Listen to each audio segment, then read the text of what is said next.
فاتحہ۔ اللهم صل على محمد وعلى محمد۔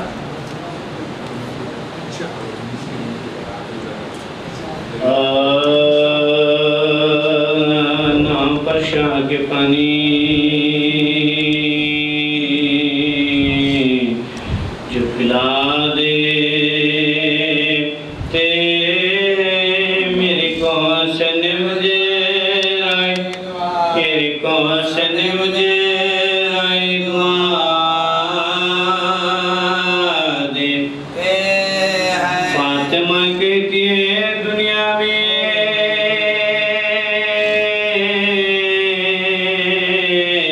یا باد رہے شیخ پر سامجھے صبح، شیخ پر سامجھے صبح لیدا قتل اکبر سا پسر ہوتا ہے،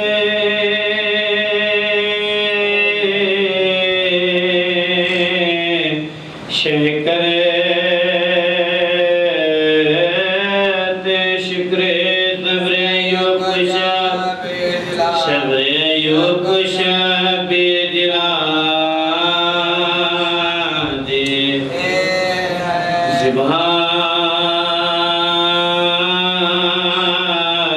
شبیر کو کرتا ہے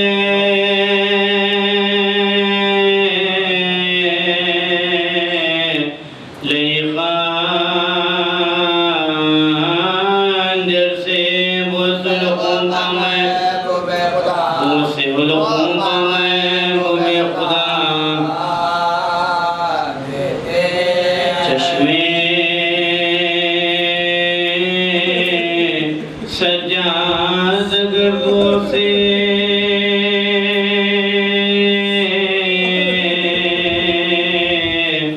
ہو جاتی ہے بال اشقیاں پاکیزہ، اشقیاں پاکیزہ جلا دے۔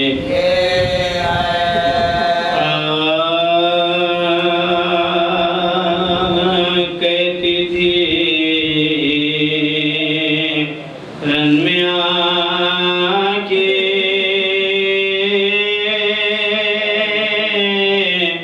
سکینہ جواب دو، جانے نبی و فاطمہ زہرا جواب دو، کیا سو رہے ہو خاک پا تنہا جواب دو، آئے تم ڈھونڈنے کا جواب، آئے تم ڈھونڈنے کا جواب دو، مرتی ہوں غم سے میرے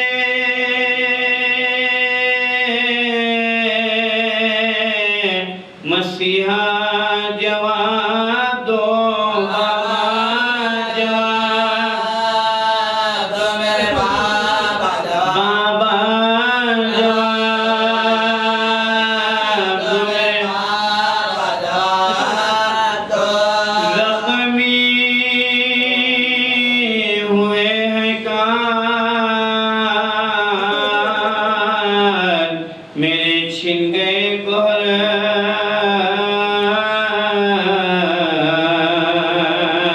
کس سے کہوں کہ زخموں میں درد بیشتر ہے، فریاد تم سے کرنے میں آئی ہوں میں پدر، اے قابل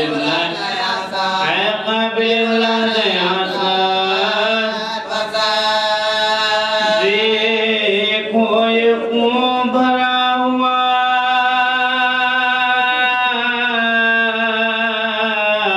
کرتا جواب دو، بابا جواب دو میرے بابا جواب دو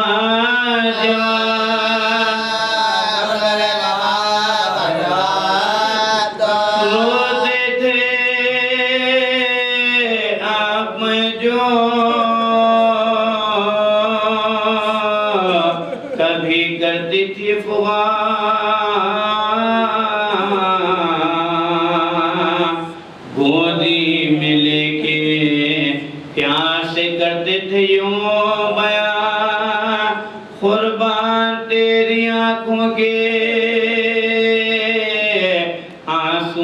کر روا میرا نور میرا نور قربا جو آپ کو ہوا ہے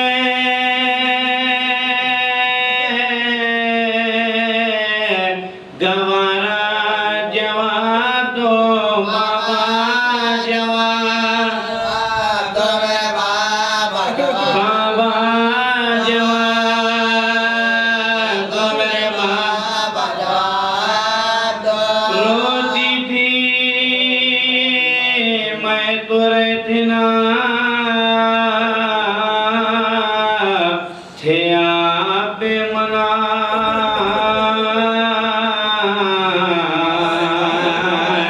ملبوس اپنے ہاتھ سے اکثر مجھے پنا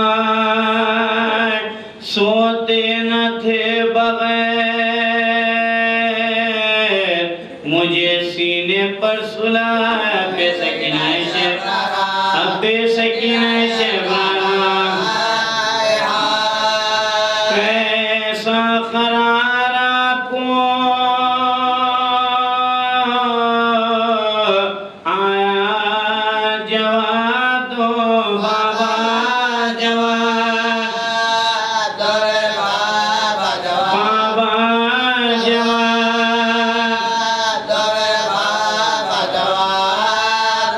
قیدی بنا کے شام کو لے جاتے ہیں ہمیں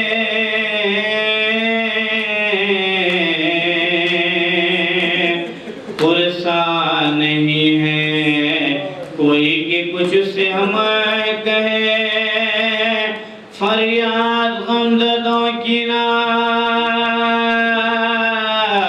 حضرت بگر سنے کب تک نہ بتمرے کب تک نہ بتمرے کیا کہہ رہی ہوں سیدے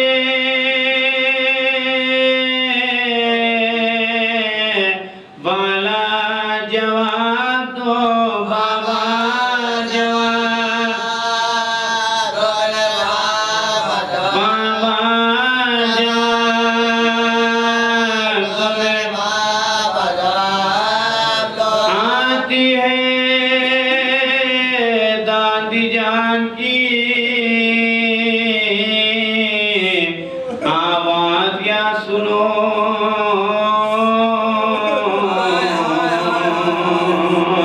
کس درد سے پکارتی ہے بابا جان سنو کرتی ہے کیسے رنجو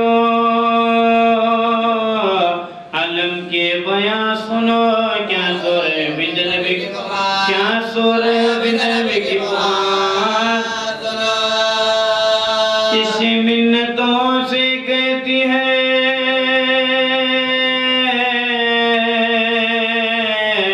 زہرا جواب دو بابا جواب بابا جواب اے جانے فاطمہ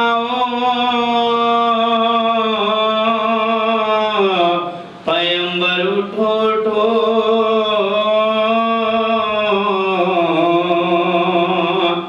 اے نورین فاتح خیبر اٹھو اٹھو دیکھو اسیر ہو گئی خواہر اٹھو اٹھو چلا رہی ہے پھر کردو کیا سو رہے ہو بیٹی کے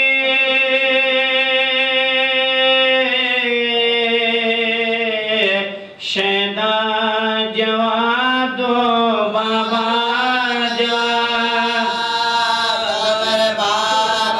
بابا جواب دو میرے بابا پوچھے جو مجھ سے فاطمہ سغرا تو کیا کہوں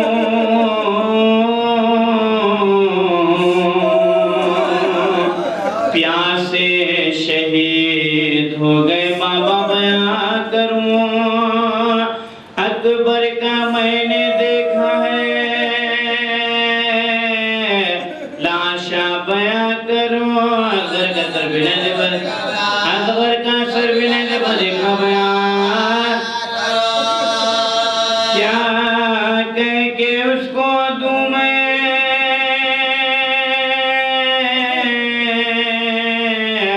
دلاسا جواب دو بابا جواب بابا جواب دو میرے بابا پاؤں میں چھالے اور وہ صحرا ہے خاردار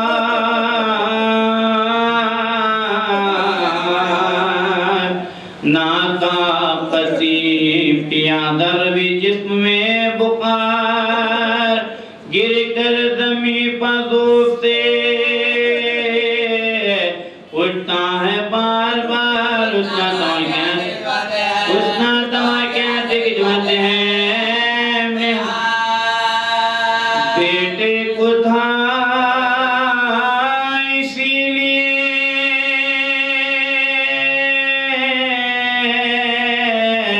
پالا جواب دو بابا جواب بابا جواب دو میرے بابا جواب دو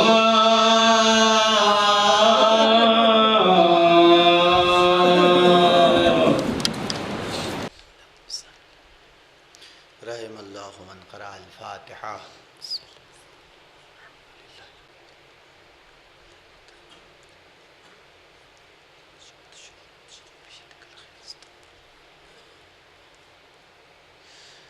اعوذ باللہ من الشیطان اللعین الرجیم لا حول ولا قوة الا باللہ العلی العظیم بسم اللہ الرحمن الرحیم الحمد للہ رب العالمین بارئ الخلائق اجمعین والصلاة والسلام علی اشرف الانبیاء والمرسلین صاحب الحوض والکوثر والتاج والمغفر والخطبة والمنبر والوجه الانور والخد الاقمر والجبين الازحر والحزب الاطهر والنسب الاشهر النبي الامي المكي المدني القرشي الهاشمي الابتعي الوتي الطهامي العجاوزي العربي الرسول المسدد المصطفى الأمجد المحمود الأحمد مولانا مولى الكونين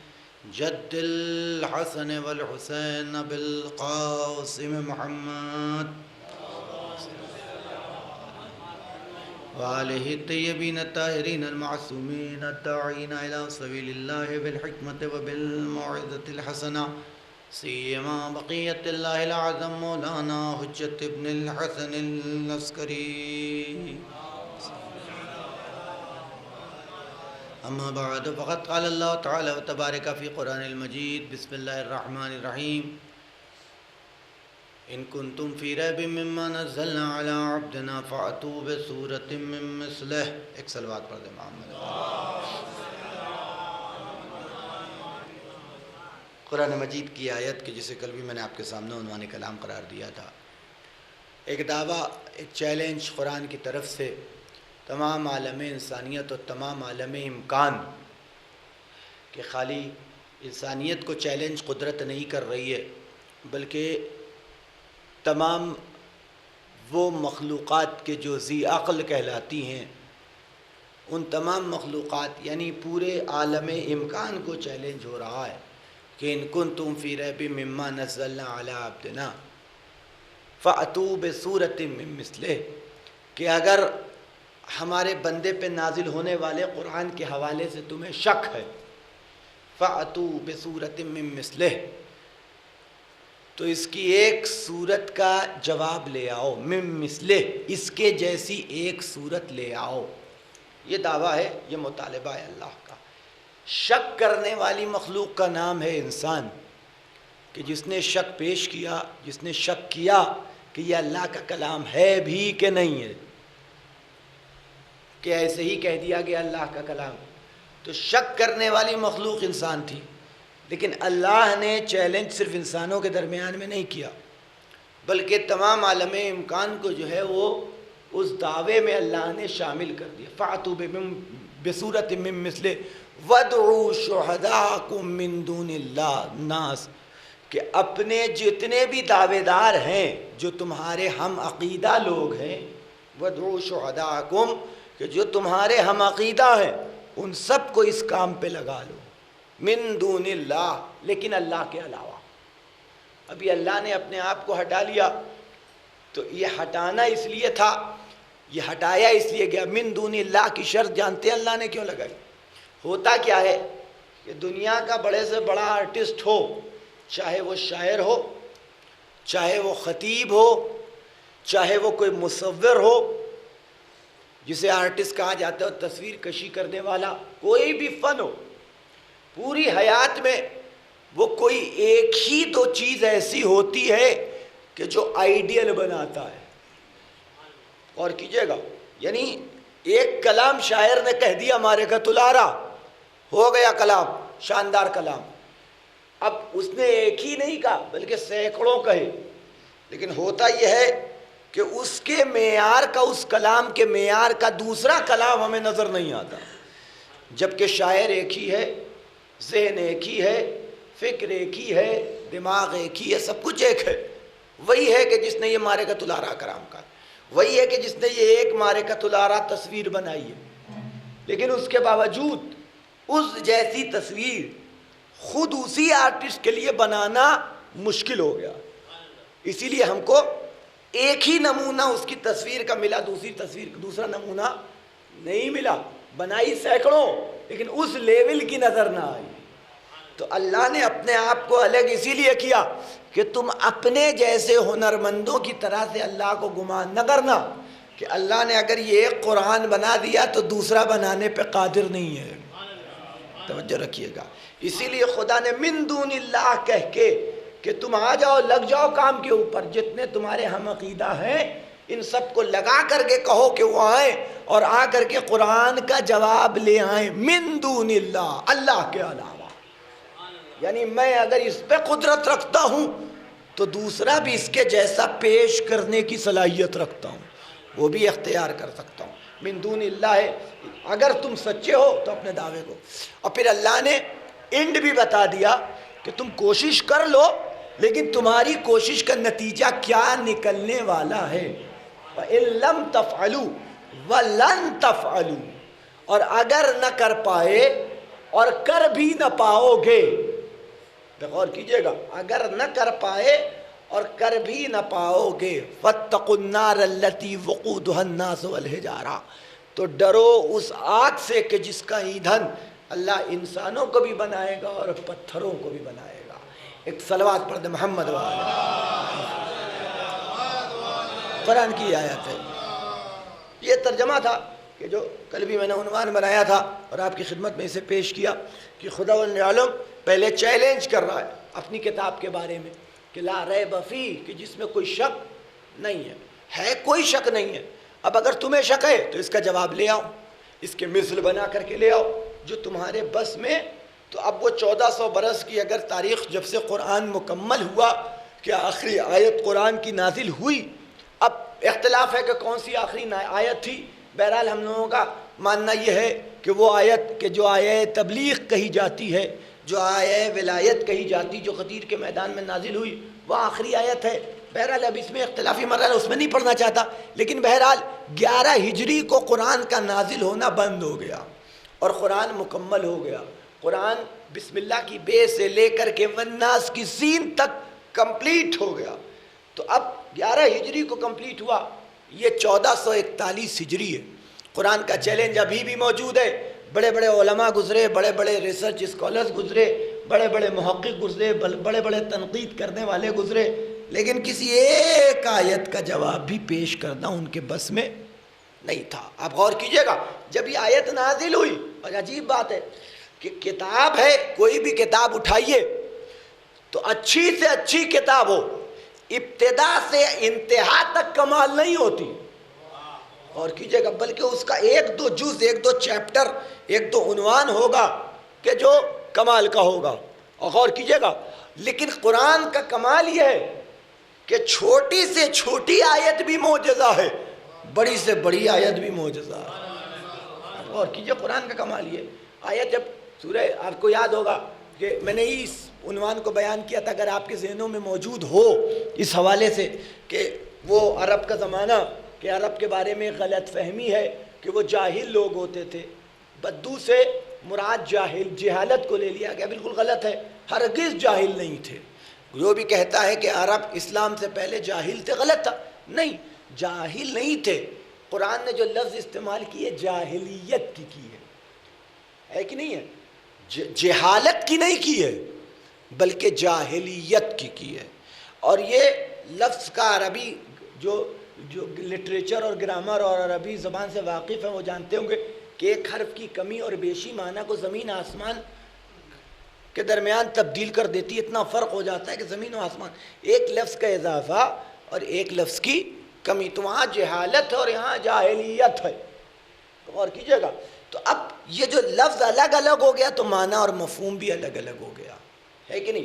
دیکھیے، جہالت اسے کہتے ہیں کہ جسے ہم لا علمی کہتے ہیں، کہ آدمی پڑھا لکھا نہ ہو، لکھنا پڑھنا نہ جانتا ہو، اسے کہا جاتا ہے جہالت۔ لیکن جاہلیت، غور کیجئے گا، اس کا تعلق علم سے نہیں ہے، بلکہ اس کا تعلق دماغ سے ہے۔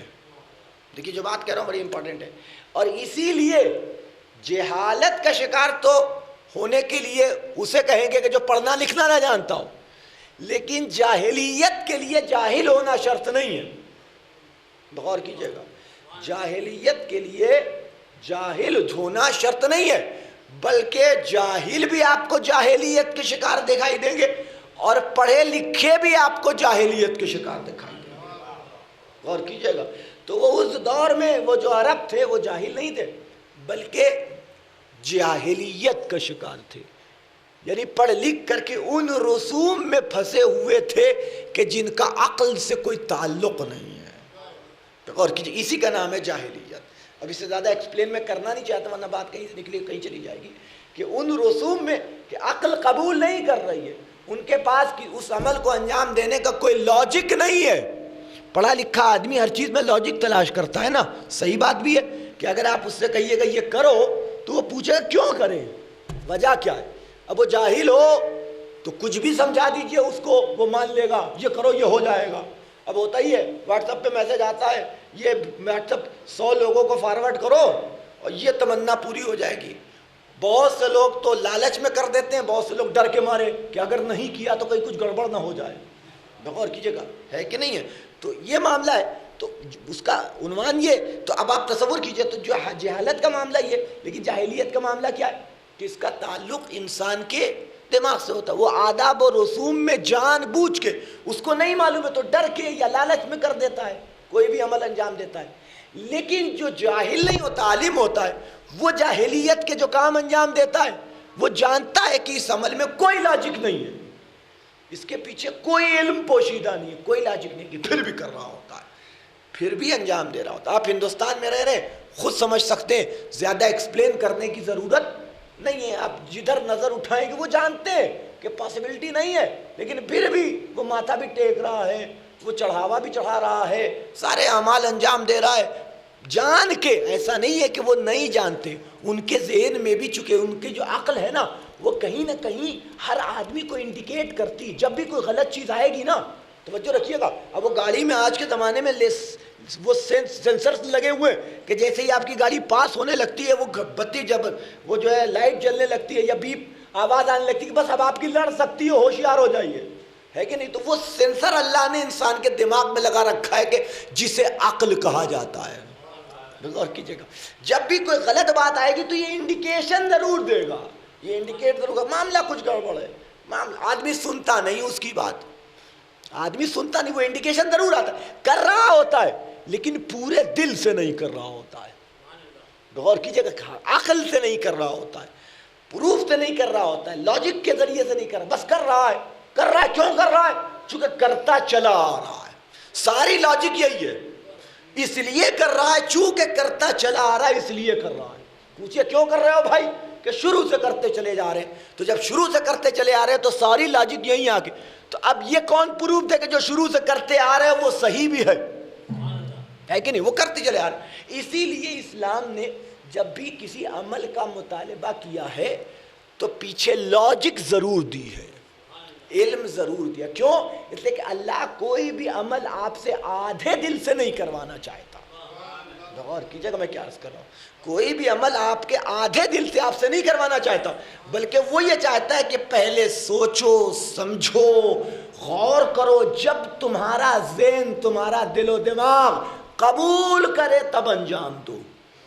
کیونکہ جب ذہن و دل و دماغ جب کسی چیز میں کنسنٹریٹ ہوتے تبھی عمل میں پرفیکشن آتا ہے.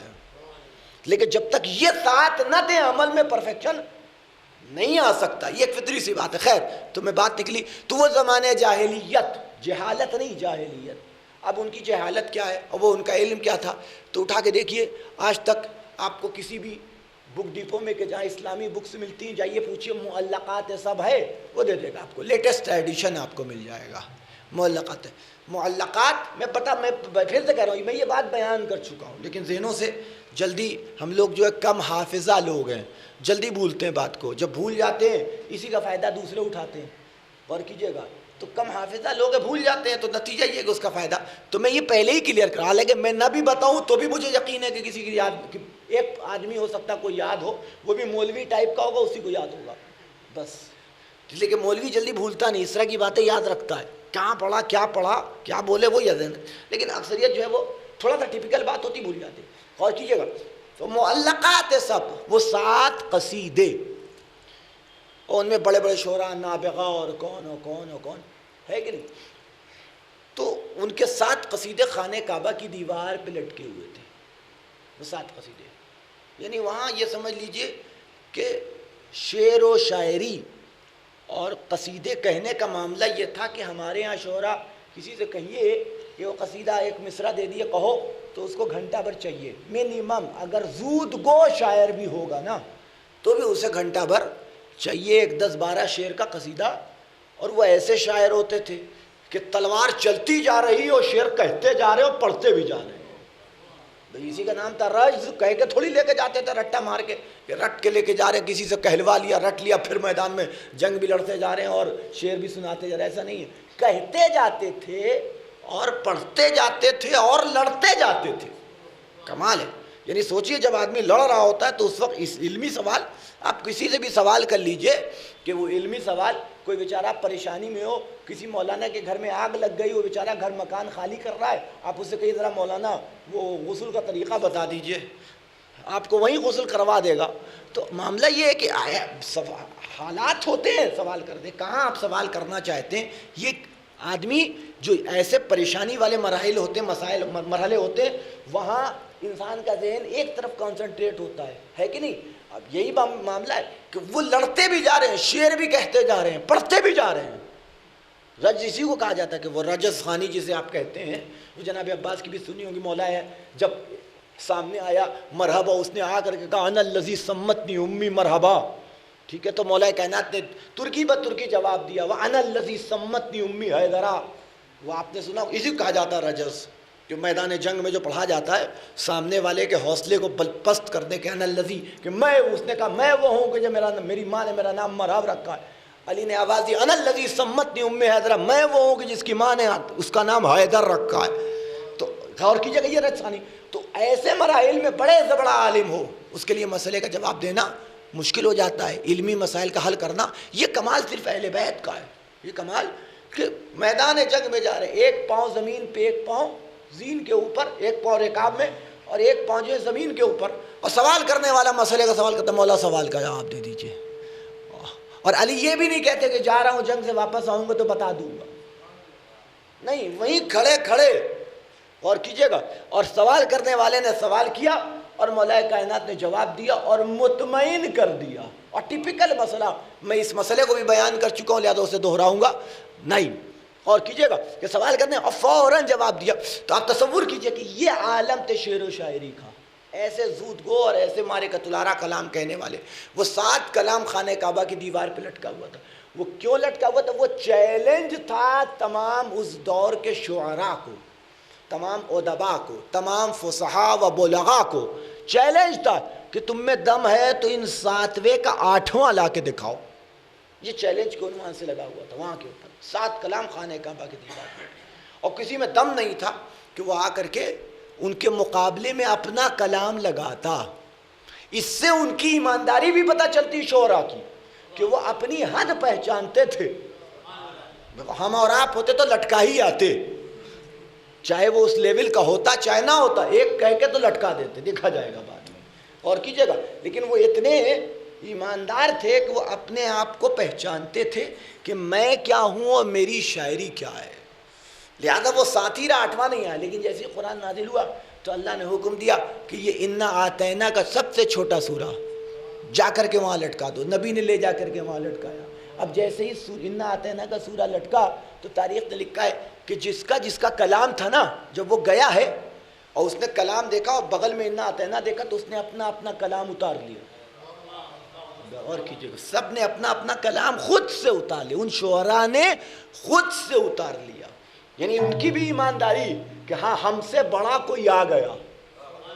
توجہ رکھیے گا، انہوں نے اپنا کلام اتار لیا. اب صرف خانہ کعبہ کی دیوار پہ انا آتینا لٹکا ہوا دکھائی دے رہا تھا، اور نیچے ایک مصرے کا اضافہ کر دیا کسی شاعر نے انہی 7 میں سے کہ ما ھذا کلام البشر، کہ یہ کسی انسان کا کلام ہو ہی نہیں سکتا.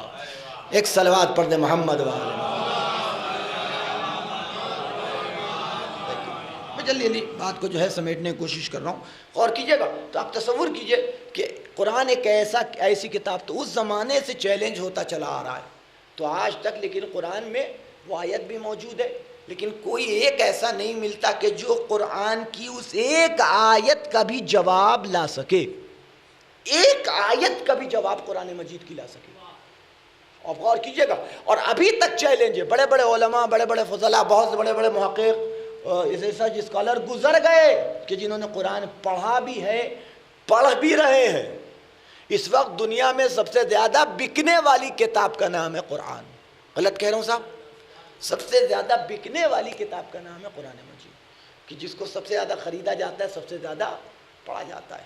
اب 2 عنوان ہیں پڑھنے والے کے. ایک پڑھنے والا پڑھتا ہے تنقید کی نگاہ سے، ایک پڑھنے والا پڑھتا ہے نہیں، کچھ حاصل کرنے کے لیے، سچائی کو جاننے کے لیے، حقیقت کو پہچاننے کے لیے. ہر طرح کے لوگ قرآن پڑھ رہے ہیں. کوئی ترجمے میں پڑھ رہا ہے، کوئی اصل عبارت میں پڑھ رہا ہے، کوئی دوسری لینگویج میں پڑھ رہا ہے. بہرحال پڑھنے والے پڑھ رہے ہیں، لیکن قرآن موجود ہے. لیکن کوئی ایک نہیں آگے بڑھ کر کے آتا کہ ہم اس قرآن کی اس ایک آیت کا جواب. اور جتنے اعتراضات کیے جاتے ہیں ہر اعتراضات کا جواب پہلے سے موجود ہے. کمال یہ کہ جتنے اعتراضات کیے جاتے ہیں قرآن کے حوالے سے ان تمام سوالوں کا جواب پہلے سے موجود ہے. اور یہ صدقہ ہے محمد و آل محمد کا. صلوات پڑھیں محمد و آل کہ ان پر ہونے والے اعتراضات کا جواب پہلے سے موجود ہے. اب خیر میں اپنی منزل پہ واپس آؤں کہ جہاں سے بات کو شروع کیا تھا. تو اب قرآن ہے، دعویٰ کر رہا ہے کہ یہ قرآن، اس میں کوئی شک نہیں ہے، کوئی شک و شبہ نہیں پایا جاتا. اب قرآن اگلی بات کہہ رہا ہے کہ یہ قرآن ہدایت ہے، یہ قرآن ہدایت ہے. پھر اگلی بات کہی جا رہی ہے ہدایت ہے، لیکن یہ سمجھنا کہ جو قرآن کو لے لے گا ہادی اس کے لیے قرآن بن جائے گا اور قرآن اس کی حفاظت کر دے گا. نہیں، للمتقین، کہ پہلے وہ کوالٹی تو پیدا کرو کہ یہ ہائر لیول کی کتاب تمہاری سمجھ میں آ سکے. اور کیجئے گا اس لیول تک تو پہنچو کہ قرآن تمہارے فہم میں آ سکے، تمہارے ادراک میں آ سکے. خدن للمتقین. اور میں اس لیے کہ اس پہ اور زیادہ بات نہیں کرنا چاہتا، اس لیے کہ گزشتہ سال پورا عشرہ اسی آیت پہ میں نے پڑھا، اور میرے علم کی یہ کمی ہے کہ اب اس سے زیادہ میرے پاس اس آیت پہ بیان کرنے کے لیے کچھ ہے نہیں. ایک صلوات پڑھے محمد و آل محمد. جو تھا وہ میں گزشتہ سال بیان کر چکا، جو تھا وہ میں گزشتہ سال آپ کی خدمت میں عرض کر چکا ہے کہ نہیں. ہدن للمتقین. اب ایک بات کہ جو ایک بات کہی گئی تو میں نے کہا لائیے اس کو بیان کر دوں، ایکسپلین کر دوں کہ قرآن میں بہت سی آیت، ایک سوال یہاں پہ پیدا ہوتا ہے، ایک سوال اور بنیادی ترین سوال پیدا ہوتا ہے کہ ہدن کی ہدایت للمتقین صاحبان تقوی کے لیے. تب ایک بنیادی سوال کہ یہاں پہ جو ہدن للمتقین ہے اسے کہا جاتا ہے حصر، اسے کہا جاتا ہے حصر. حصر کسے کہتے ہیں؟ یعنی ایک دائرے میں ایسے کسی کو لے لینا کہ جتنے آنے چاہیے وہ آ بھی جائیں اور وہ باہر بھی نہ جانے پائیں اور باہر والا اندر بھی نہ آنے پائے. غور کیجیے گا، بس حصار، اسی سے ہم کہتے ہیں حصار باندھنا. ہم کہتے ہیں نا حصار باندھنا، یہ حصار باندھنے کا مطلب کیا ہے؟ یعنی سب ایسے پناہ میں آ جائیں کہ سب محفوظ ہو جائیں اور کوئی باہر والا اندر نہ جانے پائے، اندر والا، اسے کہتے ہیں حصار باندھنا. یہی حصار آیت تطہیر کے نزول سے پہلے نبی نے باندھا تھا چادر کے اندر.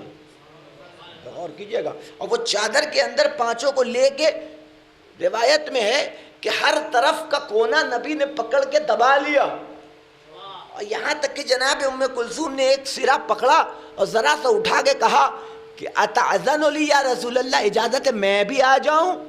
بھی 5 کو اجازت مل چکی تھی، 4 کو اجازت مل چکی تھی، تو ام کلثوم نے، ام سلمہ نے سوچا کہ میں بھی آ سکتی ہوں. انہوں نے پوچھا اجازت ہے؟ نبی نے ہاتھ سے کونا چادر کا چھین لیا، کھینچ لیا، یہ فقرہ ہے روایت کا، کھینچ لیا اور کہا انت علی الخیر، تم خیر پہ ہو لیکن باہر ہی رہو. اسے کہا جاتا ہے حصار، اسے کہا جاتا ہے حصار کہ جتنے اندر آنے چاہیے وہ اندر آ جائیں، جو باہر کے ہیں وہ اندر نہ آ سکے، جو اندر کے ہیں وہ باہر، اسے کہا جاتا ہے حصر. تو یہاں کے اوپر بھی ایک عنوان ہدن ہدایت للمتقین، صرف صاحب، یہ ترجمہ نہیں ہوگا کہ ہدایت ہے صاحبان تقوی کے لیے. اگر یہ جملہ کہیے تو حصار نہیں ہوا، حصر نہیں ہوا. آپ ترجمہ یوں کیجئے کہ ہدایت ہے صرف صاحبان تقوی کے لیے. اب یہ جو صرف لگ گیا اس کا مطلب جانتے ہیں کہ یعنی غیر متقی قرآن سے ہدایت نہیں پا سکتا، یہی نا مطلب ہوا. لیکن اب آیت آگے بڑھی تو 1 2 نہیں 3 3 آیتیں ہمارے سامنے آ گئی. 1 2 نہیں 3 3 4 4 آیتیں، اور بھی آیتیں ہوں گی 3 3 4 آیتیں. 2 آیتیں میں بیان کر دیتا ہوں. قرآن کہہ رہا ہے ہدن للمومنین، کہ قرآن مومنین کے لیے ہدایت ہے. وہی جملہ صرف مومنین کے لیے ہدایت. ہدن للمحسنین، کہ قرآن ہدایت ہے صرف محسنین کے لیے. اب آپ سوچئے کہ ایک چیز صرف ایک ہی کے لیے لفظ استعمال ہوتا ہے، یہ رومال صرف میرے لیے، تو جب میں صرف کہہ دوں تو اس کا مطلب کہ میرے علاوہ کوئی اور اسے یوز نہیں کر سکتا ہے کہ نہیں ہے. اور اگر کوئی اور ہے تو اس صرف کے ساتھ اس کا نام بھی لینا پڑے گا. غور کیجئے گا، جیسے میں کہوں کہ یہ میرے لیے ہے، صرف میرے لیے اور فلاں کے لیے، تو دونوں کا نام آنا. اور اگر اپنا نام میں نے لیا صرف، تو پھر اب کوئی دوسرے کی اس میں داخل ہونے کی گنجائش نہیں رہ جاتی. تو اب میں کہوں کہ یہ صرف میرے لیے ہے اور صرف آپ کے لیے ہے، صرف ان کے لیے ہے، صرف ان کے لیے ہے، صرف ان کے لیے، یہ کون سی بات ہوئی؟ یہ تو سینٹنس ہی غلط ہے، یہ تو خلاف قانون بات ہو رہی ہے. ہر ایک کہے گا نا کہ یہ کون سی بات ہوئی کہ آپ ہر ایک کو کہیے صرف صرف صرف. یہ 1 کے لیے 2 کے لیے میکسیمم وہ دونوں کا ایک ساتھ یوز ہونا، تبھی ہوتا صرف کا استعمال، نہیں تو نہیں ہو سکتا فقط کا استعمال یا صرف کا استعمال. جسے انگلش میں آپ اونلی جہاں پہ یوز کرتے ہیں تو وہ ہو سکتا ہے، لیکن آپ سب کے لیے تھوڑی کر سکتے ہیں کہ صرف میرے لیے، صرف آپ کے لیے، صرف ان کے لیے، صرف ان کے لیے، صرف ان کے لیے، صرف ان کے لیے. 20 آدمی کو صرف کے ساتھ آپ یوز کر ڈالیے، ہے کہ نہیں ہے؟ تو اب قرآن کی آیت ایک طرف پہلی سورہ بقرہ کی دوسری آیت وہ کہہ رہی ہدن للمتقین، صرف صاحبان تقوی. آگے بڑھے تو کہہ رہی صرف مومنین، پھر آگے بڑھے تو کہہ رہی صرف محسنین. اور اگر ذکر کے ساتھ دیکھیے گا تو اور آیتیں، لفظ قرآن کے ساتھ وہ 3 آیتیں اور آیتیں ذکر کے ساتھ آپ کو مل جائیں گی کہ ذکر ان کے لیے ہدایت، ذکر ان کے لیے ہدایت، وہ بہت سے مل جائیں گی، ڈھیروں آیتیں. غور کیجیے گا. تو اب سوال یہ کہ یہ کون سا، یہ تو تضاد ہو گیا نا، یہ تو ٹکراؤ ہو گیا آیتوں کے درمیان میں. یہ تو ہم اور آپ کہتے ہیں کہ ایک مرتبہ کا بھول گئے پھر کوئی اور بات کہہ دی، پھر بھول گئے تو کوئی اور بات کہہ دی، پھر بھول گئے تو کوئی اور بات کہہ دی. یہ یاد ہی نہیں رہا کہ اس سے پہلی والی کتاب میں کیا لکھا تھا، اس کتاب میں کچھ اور لکھ دیا، اگلی کتاب آئی تو کچھ اور لکھ دیا، اگلی کتاب آئی تو کچھ اور لکھ دیا. یہ ہمارا اور آپ کا معاملہ ہے نا، اللہ ہے تو اب یہ کیا معاملہ ہے. تو اب یہاں کے اوپر آ کر کے مفسرین نے لکھا کہ نہیں، سارا دعویٰ صحیح ہے، سارا دعویٰ صحیح ہے، چونکہ ایک کتاب ہے، کتاب ایک ہے کہ جو علم و معارف، علوم و معارف کے خزانے سے بھری ہوئی ہے، غور کیجئے گا، لیکن اس کا مخاطب الگ الگ ظرفیت کا ہے، اس کا مخاطب الگ الگ کیپیسٹی کا ہے، الگ الگ ظرفیت کا ہے، الگ الگ ذہنیت ہے کہ نہیں ہے؟ اچھا، جب علوم ولا رتب ولا یابس الا فی کتاب، کوئی خشک و تر نہیں جو کتاب میں نہ ہو، تو کوئی علم ایسا ہوگا کہ جو قرآن میں نہ پایا جائے، کوئی فن ایسا ہوگا کہ جو قرآن میں نہ پایا جائے، ہے کہ نہیں ہے؟ تو اب تصور کیجئے گا، لیکن ہمارا معاملہ کیا ہے کہ ہم اس میں تو کچھ نہیں ڈھونڈ پاتے. تو اب یہاں پہ علماء نے آگے دو قسمیں کی ہیں، ذرا سا توجہ کیجئے، انشاءاللہ بات واضح ہو جائے گی کہ دو قسمیں کی. کہ دیکھیے ہدایت، بے شک ہدایت کے لیے مومنین کے لیے بھی ہدایت ہے، محسنین کے لیے بھی ہدایت ہے، متقین کے لیے بھی ہدایت ہے، لیکن انسانوں کے لیے بھی ہدایت ہے، سب کے لیے ہدایت. بس ہدایت میں فرق، ہدایت میں فرق ہے، ہدایت میں فرق ہے. کہ ہدایت کی اگر بہت سی قسمیں کی جاتی ہیں، لیکن منیمم دو قسمیں کی جاتی ہیں، اعلیٰ درجے کی دو قسمیں ہو سکتی ہیں. وہ دو قسمیں کون سی ہیں؟ کہ ایک ہدایت ہے شرعی ہدایت، اور ایک ہدایت ہے تکوینی ہدایت. یعنی ایک ہدایت تشریعی ہے، اور ایک ہدایت تکوینی ہے. اب یہ ہدایت تشریعی کیا ہے، ہدایت تکوینی کیا ہے؟ ہدایت تشریعی کسے کہتے ہیں؟ یعنی شریعت کی ہدایت. توجہ رکھیے گا. اور شریعت کسے کہا جاتا ہے؟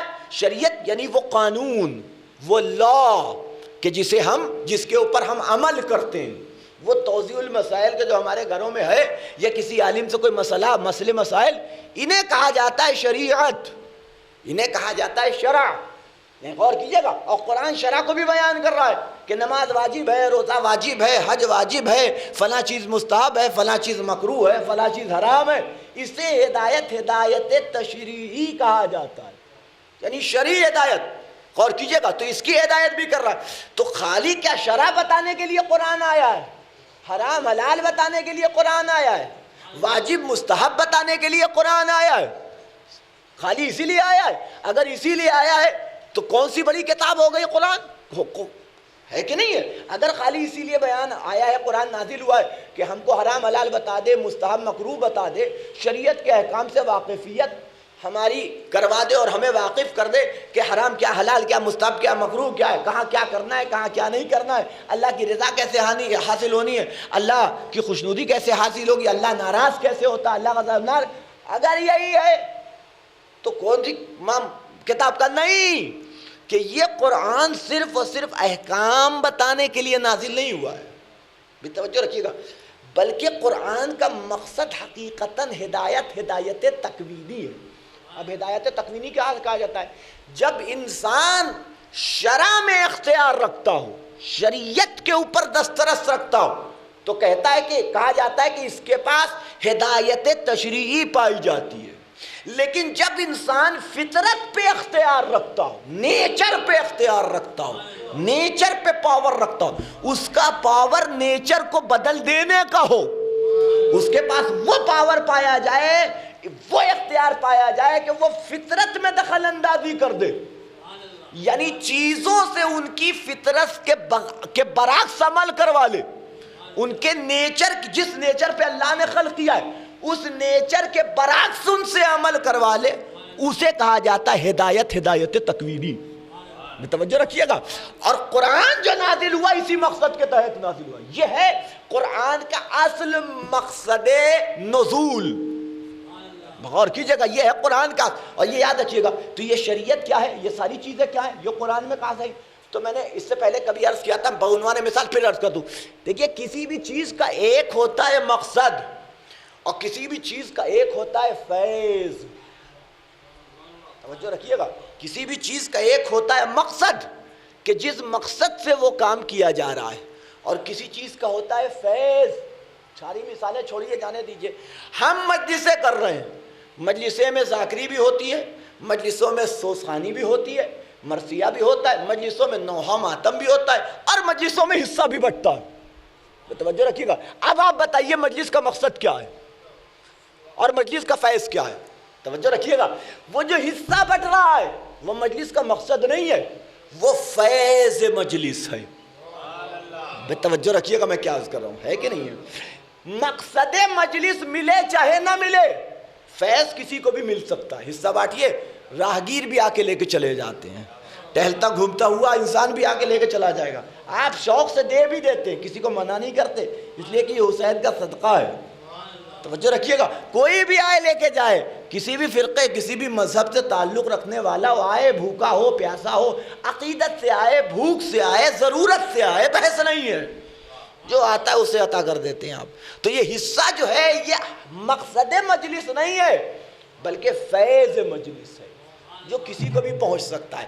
اب مقصد مجلس کیا ہے؟ مقصد مجلس وہ ہے کہ ہم جو مجلس پڑھ رہے ہیں، مقصد مجلس ہے ہمارا آنسو بہانا، مقصد مجلس ہے ہمارا گریہ کرنا، مقصد مجلس ہے ہمارا عزاداری کرنا، مقصد مجلس ہے حسین کی فرش اعضاء کے اوپر بیٹھ کر کے حسین کا نام لے کے ان پہ گریہ کرنا، یہ ہے مقصد مجلس۔ توجہ رکھیے گا، اور یہ یاد رکھیے گا کہ جب مقصد ہوگا کسی بھی چیز جتنی بڑی ہوگی، جتنا بڑا مقصد ہوگا اتنا ہی فیض بھی اتنا ہی بڑا ہوتا چلا جائے گا۔ اب مجلس حصے کے لیے منعقد نہیں ہوئی ہے بلکہ حسین کے ذکر کے لیے منعقد ہوئی ہے، غور کیجئے گا، اور ذکر حسین کے صدقے میں یہ فیض ہم کو حصے کی صورت میں، تبرک کی صورت میں مل جاتا ہے۔ سیم کنڈیشن ہے، قرآن جو نازل ہوا ہے اس کا مقصد ہے ہدایت تکوینی، اللہ وہاں تک لے جانا چاہتا ہے، غور کیجئے گا، وہ پاور دینا چاہتا ہے تم کو کہ جسے ہدایت تکوینی کا پاور کہا جاتا ہے، کہ تمہیں کائنات کی چیزوں کے اوپر تصرف کرنے کا پاور حاصل ہو جائے، غور کیجئے گا، وہ پاور عطا کرنا چاہتا ہے۔ تو اب یہ اور بات، اب اللہ قرآن میں کہہ رہا ہے وَسَخَّرَ لَكُم مَا فِي السَّمَاوَاتِ وَمَا فِي الْأَرْضِ، کہ ہم نے آسمان و زمین کو تمہارے لیے مسخر کر، یعنی کیا مطلب؟ تابع کر دیا ہے، تابع کر دیا یعنی فرما بردار بنا دیا ہے۔ کون سی چیز آپ کے فرما بردار ہے؟ قرآن تو کہہ رہا ہے نا کہ ہم نے آسمان و زمین کو تمہارا تابع قرار دیا ہے۔ کس سے کہا جا رہا ہے؟ ہم سے کہا جا رہا ہے کہ نہیں؟ انسانوں سے کہا جا رہا ہے۔ تو ہمارے اختیار میں کون سی چیز ہے؟ موسم تو ہمارے اختیار میں ہے نہیں۔ کون سی چیز ہمارے اختیار میں؟ جانور تو ہمارے اختیار میں ہے نہیں۔ کسی پرندے کو بلائیے آ جائے، کسی جانور کو روکیے، انسان نہیں رکتا، جانور کی کیا بات کر رہے ہیں آپ؟ توجہ رکھیے گا، تو کوئی چیز ہمارے پاور میں نہیں، لیکن اللہ تو کہہ رہا ہے سخر لکم ما فی السماوات وما فی الارض، کہ ہم نے کائنات کی ہر شے کو تمہارے لیے مسخر کر دیا ہے۔ خدا تو کہہ رہا ہے نا، توجہ رکھیے گا، کیا ہے، لیکن پہلے اس کمال کو حاصل تو کر لو، توجہ، اس علم کو سیکھ تو لو، جب سیکھ لو گے تب نہ کائنات کی شے مسخر ہو جائے گی۔ توجہ رکھیے گا، پھر نہ تمہیں دسترس ملے گی کائنات کی چیزوں کے اوپر۔ اور یہ یاد رکھیے گا، بس میں بات کو ختم کر رہا ہوں، جہاں تک میں لے کے آنا چاہتا ہوں، تو گفتگو جو اختتام کی منزل سے قریب ہو گئی میری، کہ یہ پاور حاصل کر لو، اور جب تم پاور حاصل کرو گے تو مرنے والے کے لیے سورہ فاتحہ نہیں پڑھو گے بلکہ کسی مردے پہ پڑھ دو گے تو زندہ ہو جائے گا۔ توجہ رکھیے گا، ایک صلوات پڑھے محمد و آل محمد، یہ پاور مل جائے گا۔ ہم سورہ فاتحہ پڑھتے ہیں مرنے والے کے لیے، زندہ کے لیے پڑھ دیے تو بیچارہ برا مان جائے۔ بعض گھروں میں تو سورہ یاسین کی تلاوت نہیں ہوتی ڈر کے مارے، ہاں غلط نہیں کہہ رہا ہوں، اگر پڑھ دیجئے تیز آواز میں تو برا مان جائیں گھر والے۔ میرے گھر میں سورہ یاسین پڑھ کے چلے گئے، اور خدا نہ خواستہ کوئی حادثہ اگر ہو گیا سورہ یاسین پڑھنے کے بعد، تب تو وہ ساری عمر آپ کو نہیں، 2-3 خاندانوں کو انہوں نے یہ آئے تھے ہمارے گھر میں سورہ یاسین پڑھ کے گئے، ابا نکل لیے۔ غور کیجئے گا، وہ اگر خدا نخواستہ کوئی حادثہ ہو گیا تو ایک مصیبت ہے کہ نہیں ہے؟ تو آپ تصور کیجئے، جبکہ یہ ساری صورتیں جلانے کے لیے ہیں، ان کا کام جلانا ہے۔ بھی مولا فرماتے خود، معصوم فرما رہے ہیں کہ اگر کسی مردے کے سینے پہ ہاتھ رکھ کے 70 مرتبہ سورہ فاتحہ کی تلاوت کر دو اور وہ زندہ ہو جائے تو تعجب مت کرنا، یہ فضیلت معصوم۔ لیکن معاملہ کیا ہے ہمارا؟ ہم تو پڑھتے رہتے، کچھ نہیں ہوتا۔ غور کیجئے گا، کیوں؟ لیکن وہ شرط نہیں حاصل کی ہے۔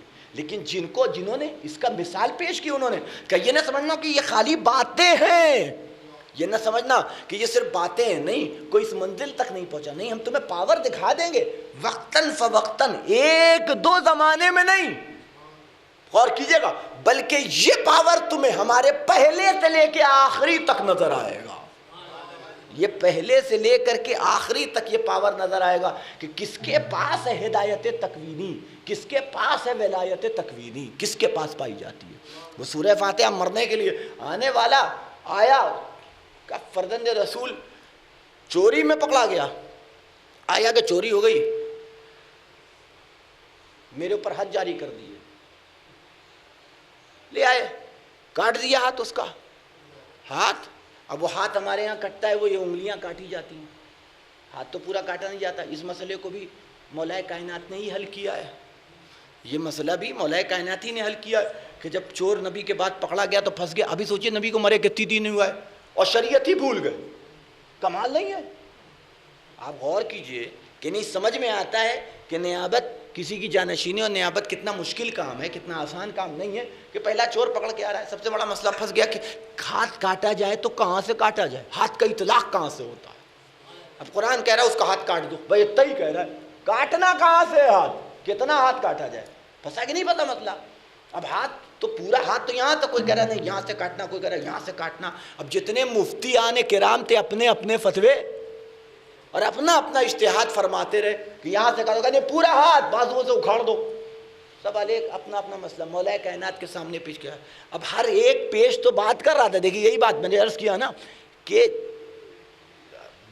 دعویٰ کرنا کسی بات کا کہنا آسان ہے، لیکن آپ اس کے پیچھے کا علم تو بیان کیجئے، وہ لاجک تو پیش کیجئے کہ کیوں۔ فتویٰ دے دینا آسان ہے، یہ حرام ہے یہ حلال ہے، دلیل پیش کیے کیوں حرام ہے، کیوں حلال ہے، کیوں واجب ہے، کیوں مستحب ہے، کیوں مکروہ ہے، وہ دلیل پیش کیجئے۔ غور کیجئے گا اب مولا کائنات کے سامنے بات آئی کہ صرف انگلیاں کاٹ دو، کہا کیوں؟ کہا تم نے قرآن کی آیت نہیں کہی، پڑھی ہے کہ مساجد اللہ کے لیے، مساجد یعنی وہ جائے سجدہ ہے کہ نہیں۔ جب آپ سجدے میں جاتے ہیں تو 7 چیزیں زمین کے اوپر ہوتی ہیں، ہے کہ نہیں؟ 2 ہتھیلیاں، 1 پیشانی، 2 گھٹنے اور 2 انگوٹھے پاؤں کے، یہ جو ہے زمین پہ ہوتی ہیں۔ اور قرآن کیا کہہ رہا ہے کہ بے شک مساجد یعنی وہ سجدہ وہ سجدے کی چیزیں، وہ جہائے سجدہ وہ اللہ کے لیے، ان المساجد للہ، کہ یہ جو مساجد ہیں کہ جن کے اوپر سجدہ کیا جاتا ہے جو ادا کرنے کے لیے، وہ سب اللہ کے لیے۔ ساتھ کے ساتھ ساتھ ایک 8واں بھی جوڑا جاتا ہے، وہ ہے ناک۔ یہ مستحب ہے کہ یہ زمین کے اوپر لگنی چاہیے، اس کا لگنا زمین پہ مستحب ہے۔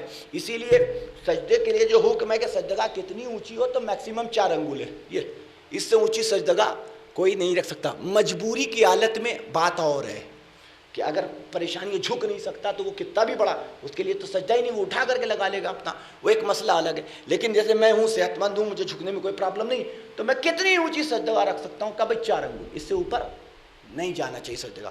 غور کیجئے گا تو اب یہ نیچی سجدگاہ کیوں رکھی جائے؟ تاکہ ناک بھی زمین میں لڑے۔ کیوں؟ لیکن ناک کا رگڑنا یہ ذلت اور خاری کی اعلیٰ ترین شے ہے، اور جب انسان کی ناک ذلیل زمین میں لڑتی یعنی انسان اپنے آپ کو، اپنے وجود کو خدا کے سامنے ذلیل و خوار کر رہا ہے۔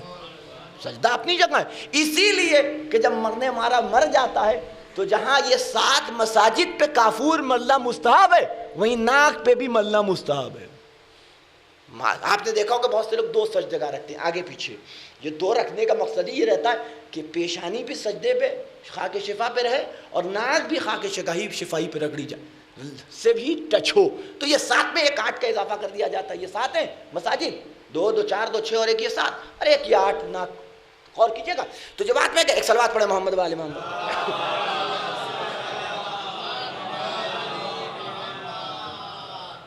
اور کیجئے گا تو آپ تصور کیجئے جو بات میں کہہ رہا تھا کہ مسجد اللہ کے لیے، سجدگاہ۔ مولا سے پوچھا گیا کہ بھئی یہ مساجد اللہ کے لیے، کیسے کاٹ دو گے تم پورا ہاتھ؟ جو چیز تمہارے لیے ہے ہی نہیں تم اسے کاٹ کیسے سکتے ہو؟ کہ پھر کہاں سے کاٹا ہے؟ کہا انگلیاں قطع کر دو۔ لیکن انگلیاں کا تعلق سجدے سے نہیں ہے، تو انگلیاں قطع کر دی گئی ہتھیلی تک، ہے کہ نہیں ہے؟ اب وہ کاٹ دی گئی ہتھیلیاں، انگلی کاٹ دی گئی۔ سامنے والے نے کہا جدھر انگلیاں کٹ رہی ہیں اور ادھر جو حد جاری کر رہا ہے، جس کی کٹ رہی ہیں انگلیاں وہ قصیدہ پڑھ رہا ہے، وہ قصیدہ پڑھ رہا ہے، وہ مدح سرائی کر رہا ہے۔ جیسے جیسے انگلیاں کٹتی جاتی ہیں اس کے قصیدے میں اضافہ ہوتا جاتا ہے۔ اب دیکھنے والے عجیب حیرت میں دیکھ رہے ہیں کہ یہ کیا معاملہ ہے؟ آپ سوچئے نقصان پہنچانے والے کو، ضرر پہنچانے والے کو قصیدہ کون پڑھتا ہے؟ اور اس کی انگلیاں کاٹی جا رہی ہیں، وہ قصیدہ پڑھ رہا ہے۔ سوال کرنے والا، ارے علی نے تمہارے انگلیاں کاٹی اور علی کا تم قصیدہ پڑھ رہے ہو؟ کہا پہلے تو کم پڑھ رہا تھا، اب تو زیادہ پڑھوں گا۔ کہا وہ کیوں؟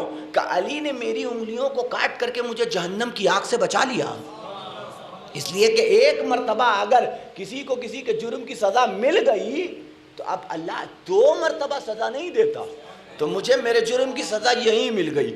علی تک بات پہنچی، کا بلا کے لے آؤ۔ بلا کر کے لایا گیا، انگلیوں کو اٹھایا اور انگلیاں کو اٹھا کر کے مولا کائنات نے جوڑا۔ اب یہ واقعہ جا کے آپ کتابوں میں بھی پڑھ لیجئے گا، مدینۃ المعاجز میں بھی واقعہ ہے، کئی اس طرح کے واقعات آپ کو مل جائیں گے کہ جو پڑھا ہے اور کیا پڑھ کے پھونکا؟ پوچھنے والے نے پوچھا، کہا کچھ نہیں جو تم روز پڑھ دو۔ کہا کیا؟ کہا الحمد۔ توجہ رکھیے، ایک سورہ الحمد پڑھ کے یعنی قرآن کی تاثیر مولا بیان کر رہے ہیں کہ ہے تاثیر، قرآن میں تاثیر ہے، وہ زبان تو لے آؤ،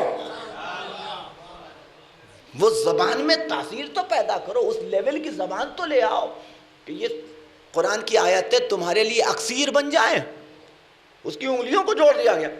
مولا نے سوال کیا، مولا سے بھی سوال کیا گیا اس مسئلے میں، آپ کی جذبہ ویلا کے لیے بات پورے واقعے کر دوں کہ سوال کیا گیا، مولا جب کاٹنا ہی تو انگلی، جوڑنا ہی تو انگلی، تو کاٹا کیوں؟ جب کاٹنا ہی تھا، جوڑنا ہی تھا انگلی، تو کاٹا کیوں؟ تو مولا نے جواب دیا کہ کاٹا تھا اس کے جرم کی سزا کے طور پہ، جوڑا ہے اپنی محبت کی جزا کے طور پہ۔ ایک صلوات پڑھے محمد و آل محمد۔ بات کو ختم کر رہا ہوں، گفتگو سمیٹ رہا ہوں۔ تو وہ تاثیر پیدا کرنا، اور زبان میں تاثیر کیسے پیدا ہوتی؟ کسی کی زبان میں بھی۔ یہ یاد رکھیے، میں جمعہ پڑھاتا تھا، جمعے کا خطبہ دیتا تھا، دیکھیے کہنے کو ہم یہاں ممبر پہ بیٹھ کے جو بھی بگھار لیں، جو بھی قابلیت کر لیں، یہاں بیٹھ کے یہ کرو وہ کرو، ایسا کرو ویسا کرو، ہے کہ نہیں؟ کوئی اثر نہیں ہوتا۔ آج کے زمانے میں کوئی اثر نہیں ہوتا۔ پہلے زمانے میں یہ تھا کہ جو علماء بولتے تھے تو دل میں اترتی تھی بات، ڈائریکٹ یہاں پہ اٹیک کرتی تھی انسان کے، مگر یہ کہ وہ ذلیل ہو، بدبخت ہو تو بات ہی اور ہے، وہ ایک دم بالکل جس کا دل کالا ہو، جس کے بارے میں قرآن کہہ رہا ہے ان الذین کفروا سواء علیہم انذرتم ام لم تنذرہم لا یؤمنون، ہے نا، کیا سم بکم عمی، کہ اب ان کے اوپر تو رسول کی بات نہیں اثر کرتی ہے، اور کسی عالم کی بات تو چھوڑ جانے دیجئے کہ وہ اندھے ہو چکے ہیں، وہ بہرے ہو چکے ہیں، وہ گونگے ہو چکے ہیں، ان کے سے کہنا بات کرنا ہی بیکار ہے، کچھ نہیں ہے۔ نبی سے خدا کہہ رہا ہے انذرتم ام لم تنذرہم لا، آپ ان کو ڈرائیے نہ ڈرائیے، سمجھائیے نہ سمجھائیے، یہ ایمان لانے والے نہیں ہے۔ نبی سے کہہ رہا ہے، تو کچھ ایسے ہوتے ہیں، لیکن اگر ذرا سی بھی انسانیت کی شرافت کی رمق ہے، ذرا سا بھی اگر وہ جلا کا پہلو پایا جاتا ہے، تو جب بات کہنے والا کہتا تھا تو دل پہ ہماری بات کا اثر ہی نہیں ہوتا۔ کیوں نہیں ہوتا بھائی ہماری بات کا اثر؟ اس لیے نہیں ہوتا کہ ہم کہتے تو ہیں، میں نے کل والی بات، لیکن ہم کہتے تو ہیں، لیکن ہمارا معاملہ یہ ہے کہ ہم خود عمل پیرا، یعنی ہمارا خود اپنا دل ہماری زبان کا ساتھ نہیں دیتا، یعنی صرف زبان سے بات نکلتی ہے، ہمارے خود دل سے بات نہیں نکلتی۔ کیوں نہیں نکلتی؟ چونکہ ہم خود عمل پیرا نہیں۔ ہم جمعہ پڑھاتے تھے تو میرے والد پوچھتے تھے کہ آج جمعے خطبے میں کیا کہوں، ان کی طبیعت خراب تھی، نہیں جا سکتے تو میں جاتا جمعہ پڑھانے کے لیے، پوچھتے تھے کیا پڑھایا جمعے میں، آج یہ بیان کیا، وہ بیان کیا، یہ بیان کیا، یہ ایسے ہی ہوتا تھا۔ سنتے تھے، پوچھتے تھے کہ کیا بیان کیا، کس عنوان سے بیان کیا، مطلب یہ تھا اصلاح کی کہیں غلط تو کوئی بات نہ ہو، ہے کہ نہیں؟ تو وہ بیان ہوتا تھا۔ ایک دن میں بیان کر کے آیا قرآن کی تلاوت کے فضائل، کہ قرآن کی تلاوت کا یعنی انسان کو کم سے کم 10 آیتیں ہر روز پڑھنی چاہیے۔ مولا کہا تمہیں کیا ہو گیا ہے کہ تمہیں کیا اتنا موقع بھی نہیں ملتا کہ قرآن کی 10 آیتیں پڑھ سکو، اتنا موقع بھی نہیں مل سکتا، غور کیجئے گا۔ تو اب اسے بیان کیا، تو جب میں بیان کرنے لگا تو انہوں نے بے ساختہ سوال کیا، یہ بتاؤ تم خود کتنا پڑھتے ہو؟ غور کیجئے گا، یہ ایک جملہ ہی کافی تھا۔ انہوں نے ایک جملہ کہا کہ جب بھی کوئی بات دوسروں سے کہو تو 20 دن کم سے کم پہلے خود عمل کر لو، ورنہ منافقت ہے۔ توجہ رکھیے گا، اور اگر عمل کیے بغیر اگر کوئی بات کہی جا رہی ہے تو یہ سمجھ لو کہ تم منافقت کر رہے ہو۔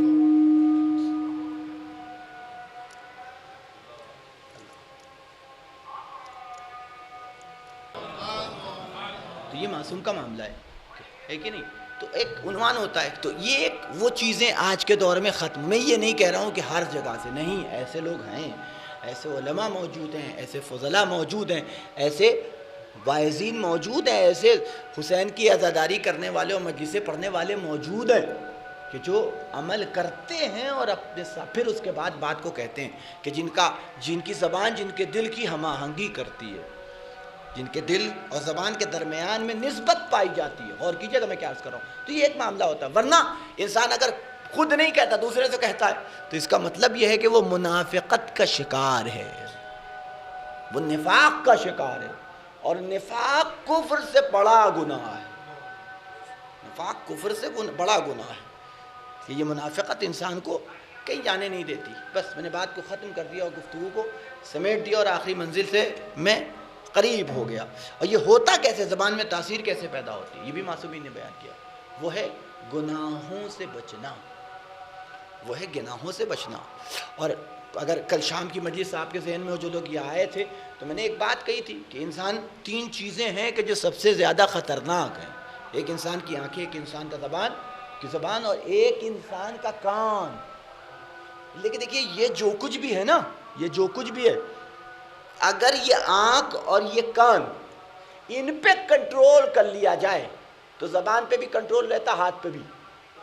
اور کیجئے کل میں نے عرض کیا تھا اس بات کو، میں اس کو تفصیل میں نہیں جانا چاہتا کہ اگر آنکھ اور کان پہ کنٹرول کر لیا جائے تو زبان پہ بھی کنٹرول رہتا.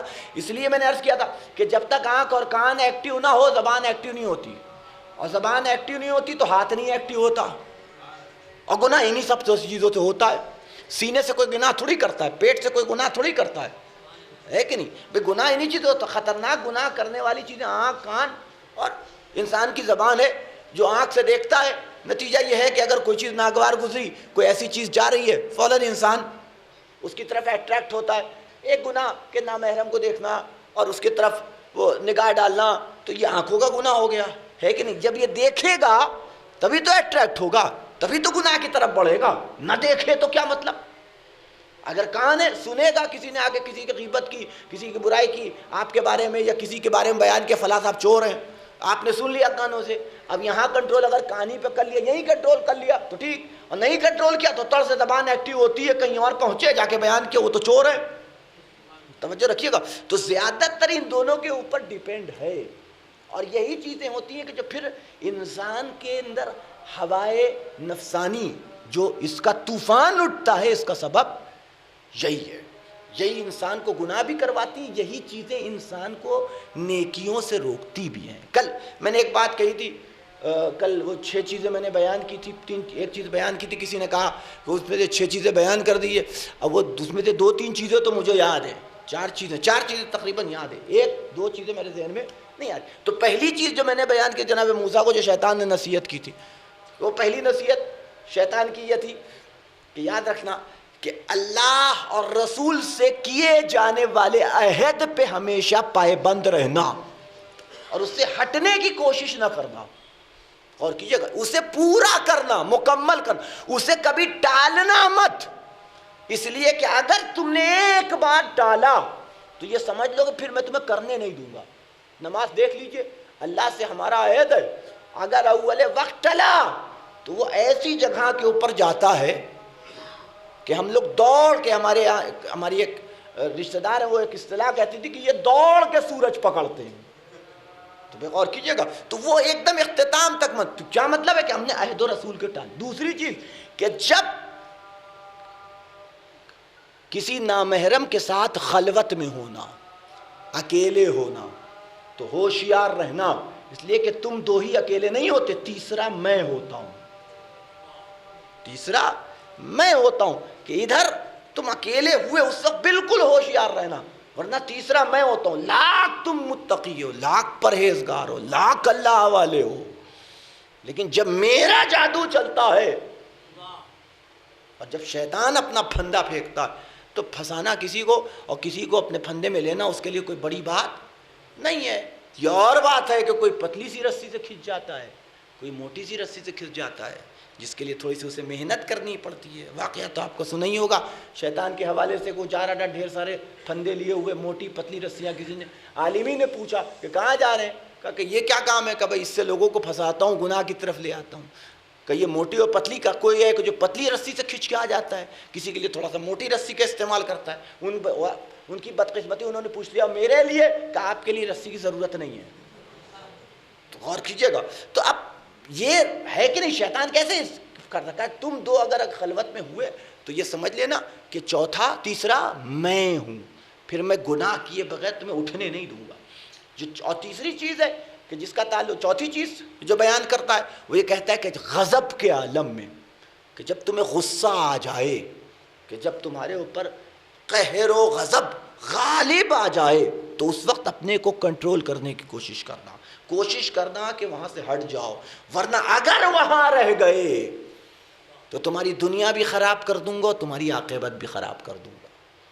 غور کیجیے، یہ 4 چیزیں میرے ذہن میں تھی اور 5ویں 6ٹھی میرے ذہن سے نکل گئی. انشاءاللہ دیکھوں گا تو کسی مسئلے پہ. اور چوتھی چیز تو وہی جو میں نے بیان کیا تھا کہ جب کسی نیکی کا ارادہ کرنا تو امیڈیٹلی اسے انجام دے دینا، اور اگر تم نے انجام نہیں دیا تو یہ سمجھ لو کہ پھر تمہیں کرنے نہیں دوں گا. ہے کہ نہیں؟ اور یہی وجہ ہے کہ جب حسین آواز استغاثہ بلند، یہ آواز استغاثہ خالی کربلا میں تھوڑی حسین نے بلند کی ہے، نہیں، مدینے سے چلے ہیں تو بھی بتا کے چلے کہ میں جا رہا ہوں مرنے کے لیے. لوگ آنے والے آئے کہ فرزند رسول نہ جائیے، کچھ لوگ تھے کہ جو ساتھ ہو گئے. اور تاریخ نے یہ بھی لکھا ہے کہ جب حسین مدینہ سے نکلے ہیں تو ایک جم غفیر تھا کہ جو حسین کے ہمراہ تھا، چھوٹا موٹا قافلہ نہیں، جم غفیر تھا. ہر موقع پہ یہ سمجھانے آئے کہ یہ نہ سمجھنا کہ یہ مال غنیمت کے لیے جا رہا ہوں، حکومت کے لیے جا رہا ہوں، تخت کے لیے جا رہا ہوں، مال و دولت کے نہیں، جو میرے ساتھ آئے گا اسے کربلا میں شہید ہونا ہے، اسے جام شہادت نوش کرنا. اور جسے جسے یقین ہوتا گیا وہ راستے کو حسین سے بدلتا گیا، الگ ہوتا گیا، یہاں تک کہ مکے پہنچے. مکے کا عالم بھی ہے، وہاں پہ بھی بتا کے چلے. کتنے خطبے دیے حسین نے کہ وہاں سے بھی بتا کے چلے کہ میں جا رہا ہوں، مجھے شہید کر دیا جائے گا. 2 دن پہلے حج سے نکل رہے، پوچھنے والے نے پوچھا فرزند رسول 2 دن بعد حج کر کے جائیے. کہا تمہیں نہیں معلوم، میں احرام میں چھپی ہوئی تلواریں دیکھ رہا ہوں، میں خنجر دیکھ رہا ہوں، اگر رک گیا تو مجھے طواف کے درمیان میں مار دیا جائے گا، طواف کے درمیان میں قتل کر دیا جائے گا. اور کیجیے گا. اور پھر وہاں سے نکل کے یہ کہے گی، یہ حیا علی خیر العمل کی آواز تھی کہ جو حسین بلند کر رہے تھے کہ آؤ خیر کی طرف، آؤ اس خیر عمل کی طرف کہ جس کی طرف حسین دعوت دے رہے تھے. لیکن جب کربلا کے میدان میں پہنچے تو اب وہ خالص افراد کہ جن کا انتخاب حسین نے نہیں کیا تھا بلکہ خدا نے کیا تھا، جو انتخاب پروردگار تھے، کہ جب وہاں پہنچے اور جو کمی تھی وہ عاشور تک پوری ہوئی.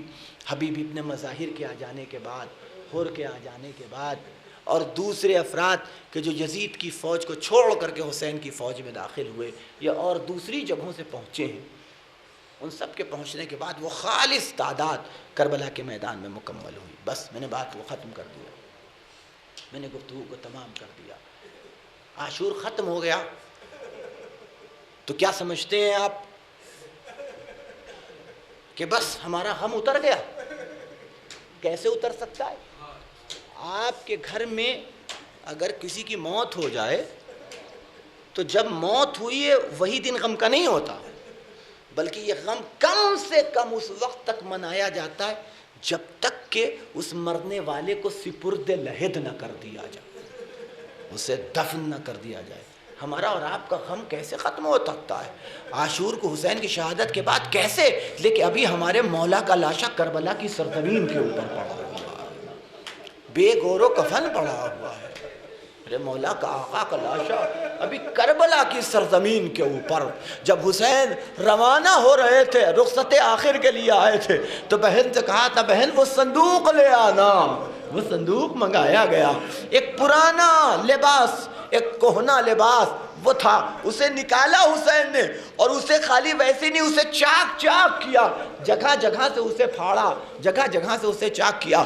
پوچھا بہن نے کہ بھیا یہ کیا کر رہے ہو؟ کہ اس لباس کو پہن کر کے میدان میں جاؤں گا، اس لیے کہ مجھے پتا ہے کہ میرے مرنے کے بعد اشقیاء میرے جسم پہ لباس بھی نہیں چھوڑیں گے.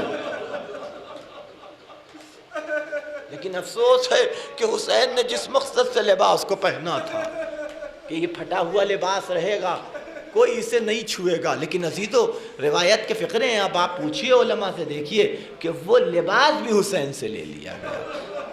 ٹکڑے ٹکڑے لاشا کربلا کی سرزمین پہ پڑا ہوا ہے، نہ کوئی غسل دینے والا، نہ کوئی کفن پہنانے والا ہے، نہ کوئی دفن کرنے والا ہے. کتنا بڑا صدمہ ہوگا سید سجاد کے سینے میں. یہی وجہ ہے نا کہ جب قصاب کی دکان کے پاس سے گزرتے تھے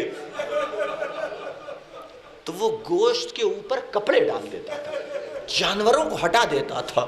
کیوں؟ لیکن اگر امام کی نگاہ پڑ گئی تو امام رونے لگے، امام گریا کرنے لگے کہ امام کو صدمہ ہوگا، اس لیے کہ اسے دیکھ کے اپنے باپ کا ٹکڑے ٹکڑے لاشا کربلا کے میدان میں امام کو یاد آئے. 40 سال تک حسین روتے رہے، سید سجاد روتے رہے. اور کیوں نہ روئے؟ جس کے بابا کا لاشا 40 روز تک بے گور و کفن پڑا رہے اور سر نو کے نیزہ پہ بلند کر کے دیار بدیار پھرایا جا رہا، کربلا سے کوفہ، کوفے سے شام پھرایا جا رہا. یزید کے دربار میں لا کر کے سر حسین کو رکھ دیا گیا. یہ قافلہ لا کر کے ایک طرف کھڑا کر دیا گیا. قیدیوں کا قافلہ، رسن بستہ بیویاں. عالم یہ ہے کہ بیویوں کے بازوؤں میں رسن باندھی گئی تھی تو سکینہ کے گلے میں رسن باندھی گئی. ذرا سا کوئی بیوی اپنی کمر کو سیدھا کرنا چاہتی تھی تو بچی چلاتی تھی، پھپھی اماں گلا کس رہا.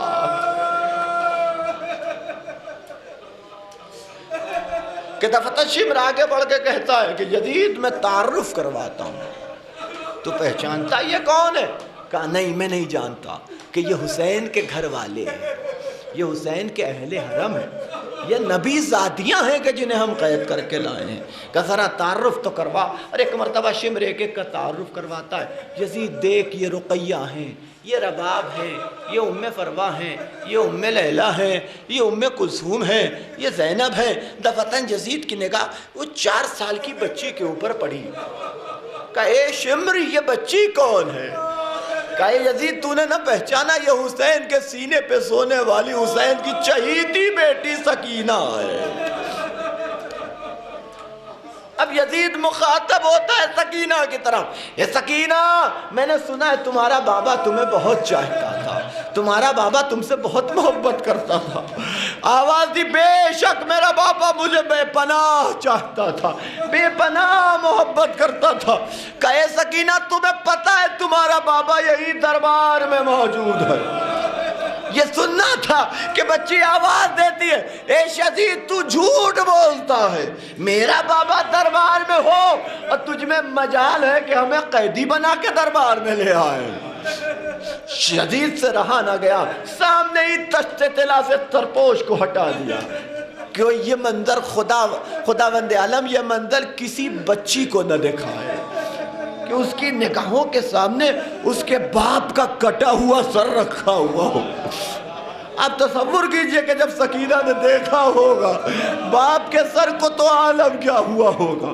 چاہا کہ آگے بڑھ کر کے لے لے، روک دیا گیا. اے سکینہ ہم نے سنا ہے تمہارا بابا تمہیں بہت چاہتا تھا، ہمیں اس وقت تک یقین نہ آئے گا تمہاری محبت کا کہ جب تک تمہارا بابا خود سے اٹھ کے تمہاری آغوش میں نہ آ جائے.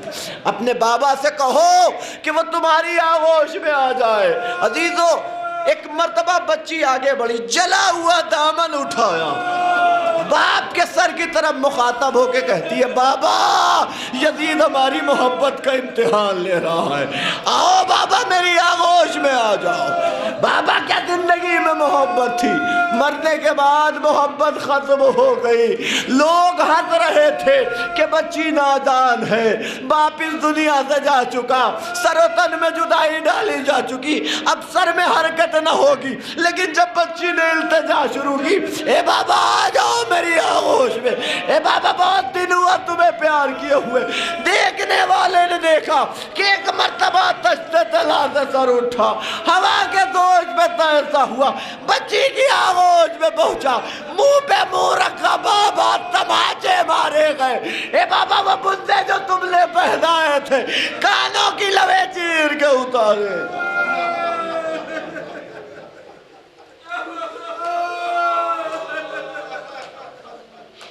اِنَّا لِلَّهِ وَإِنَّا إِلَيْهِ رَاجِعُونَ فَسَيَعْلَمُ الَّذِينَ ظَلَمُوا أَيَّ مُنْقَلِبٍ يَنْقَلِبُونَ اللهم بحق محمد وأنت المحمود وبحق علی ما انت العلا وبحق فاطمة ما انت فاتر السماوات وبحق الحسن ما انت المحسن وبحق الحسین ما انت قدیم الاحسان وبحق ائمة التسعة الطاہرین من ذریة حسین علیہ السلام ربنا تقبل منا انك انت السميع العليم ربنا آتنا في الدنيا حسنة وفي الآخرة حسنة وقنا عذاب النار رب عاملنا بفضلك ولا تعاملنا بعدلك اللهم اجعلنا عواقب خيرة اللهم لن قتلة الحسين وأصحابه